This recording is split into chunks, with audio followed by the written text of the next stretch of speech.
The following demonstration builds a single screen Go app that accepts input, writes it to a local table, and then renders it to the user's screen. It's a powerful demonstration of how easy it is to develop, deploy, and present a fully functional app on multiple devices in around 10 minutes. It not only showcases the functionality of Studio, but also illustrates the speed with which you can develop and deploy on various devices.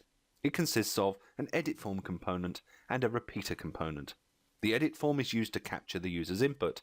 Every time the user clicks the submit button, the user's data is encrypted and cached locally in the client. The repeater is used to display this data. Let's start by creating a new project. I'm going to store this file on my desktop, and I'm going to call this project Demo App. Whenever you create a new project within AppZone Studio, this is the screen that you're typically presented with. On the left you have your toolbox, in the middle you have your pages, and on the right hand side you have the Project Explorer and Properties. The toolbox on the left provides you with access to all of the components you need to build your Go apps.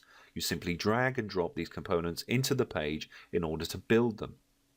The Project Explorer provides you with quick access to your project settings, to your data and data methods, and to the individual pages within your app. So far we've only got a single page in this example. You can also add your own custom CSS files and your own code libraries. The page itself can be viewed in split mode or code view. Split mode gives you a visual representation of the layout of the page, whereas code view gives you access to the underlying code. Let's go to the dataset and let's create a new local table. Click New Table. This starts up the local table creation wizard. Click Next. I'm going to call this table Local Table. Click Next. And I'm going to define 4 different fields. The first is called ID and its type is int 32. It's our primary key and it doesn't allow nulls. The second is called Name and it's a string and it does allow nulls. The third is called Male and it's going to be a boolean. And the fourth is Age and it's a string and it allows nulls. Click Finish. And there we have a visual representation of our table. Let's go back to the page. Now we've defined our data store, how we're going to store the data in a table. What we haven't done is define any means to input data to write into this table. So we're going to use an edit form. I've just dragged and dropped that in there and I've hit the format button and that's formatting the JavaScript that you see on your screen. So we have the properties on the right down there. Let's go within the template tags and let's drag and drop a text box, a checkbox, and another text box. Let's format that. Okay. Select the top checkbox, and when you select that, you see that the properties change in the bottom right. You have the option to change the input style. We'll come back to that later on. Let's change the ID to txt name. Scroll down, and let's change the text value, which is the label, to name : You can see that those changes are reflected in the actual source. Let's go to the checkbox, change the ID to chk male, and let's change the label to male :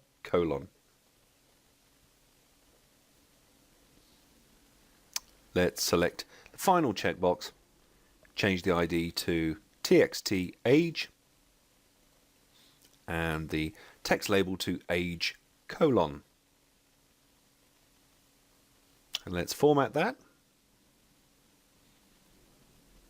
And you can see it's nicely formatted now, and you can see all the changes we've made. Let's go to the simulator, the AppZone simulator, and let's have a preview of what we've just done. So there you see it. There's the labels and the text boxes and the checkbox. So the name one, let's type in test. The age one, let's type in 22. You can also change the skins, so you can change to Android, iOS, or Windows, so you can get a preview of how your app will appear across the different platforms. Let's close that. And let's go to below the edit form, and we're going to drag and drop what we call a repeater. So the edit form provides us with a mechanism to input data. The repeater will provide us with a way of displaying that data to the screen. Repeaters need to be bound to a data source. So I've gone to the properties, I've selected source, I'm going to select the local database tab, and then I've selected local table. This is the table we defined at the beginning.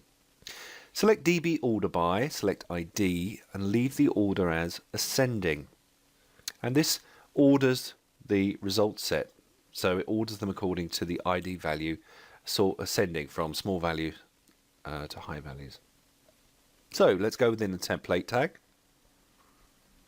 And now let's define the layout. Let's define what's going to be displayed in terms of rows and cells. I just dragged and dropped a table in there. And click Format. And I'm going to have 4 cells. So we've got a table body, and we have got a single row, and I've got 3 cells.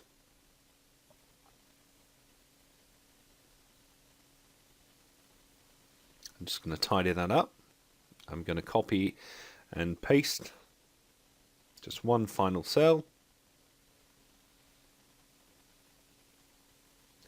And let me just adjust the formatting. What we're going to do next is drag and drop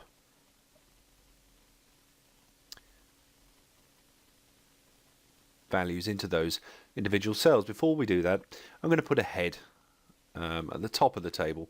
So these are the headings for the table. So we've got one called ID, one called name, one called male, and one called age.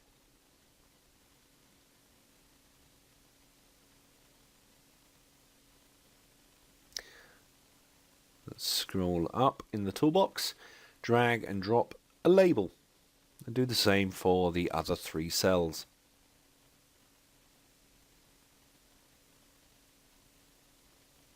And the final cell. Let's format that. Let's change the first label, and let's bind it to the ID value of the table. Second one, let's bind it to the name value.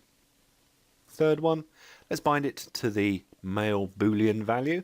And finally, let's bind the age value to the final cell. So we have a row, a single row broken into 4 different cells of equal sizes.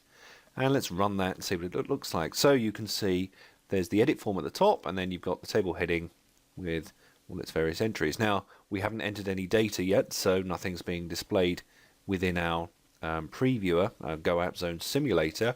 Go AppZone Simulator is able to pull live data, real data, and display that, just to make your job that little bit easier as you're building your app.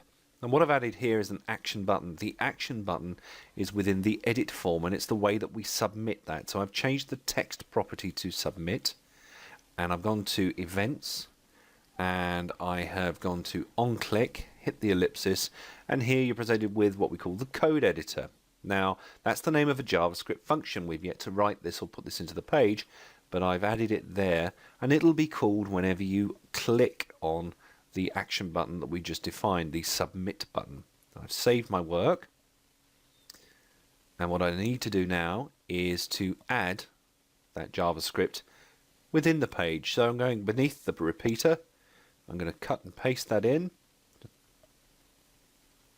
and let me format that, scroll down, and there you go. There's the insert local function, takes 3 parameters, name, male, and then age, and then it sets up a new object of type go.db and passes a string to it called insert. So it's inserting a value into our local database, and then it executes it and then reloads that data so that it's displayed within the repeater. So let's run the Go AppZone Simulator again.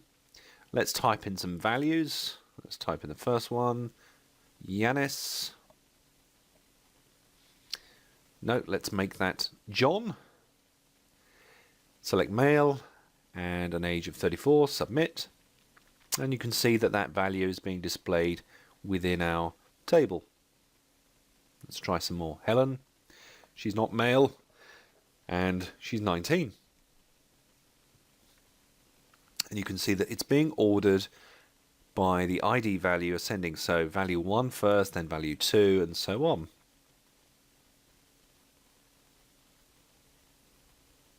I can change the skin, so let's see what it looks like on Android. Let's have a look at iOS, and let's have a look at Windows Phone. Let's close that down.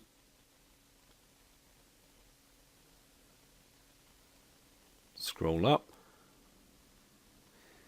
And let me just show you very quickly how easy it is to change the look and feel of elements using our technology.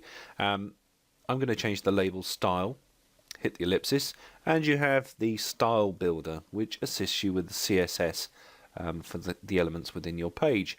I'm going to change the color to a green color, and there it is. There's the value, the hexadecimal value for that, and it's inserted it into the label style property. Let's run that again,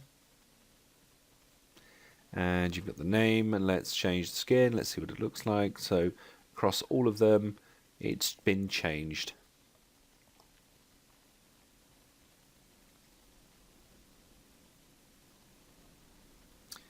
Let's save that. CSS, you also have the ability to add your own style sheets that override the default.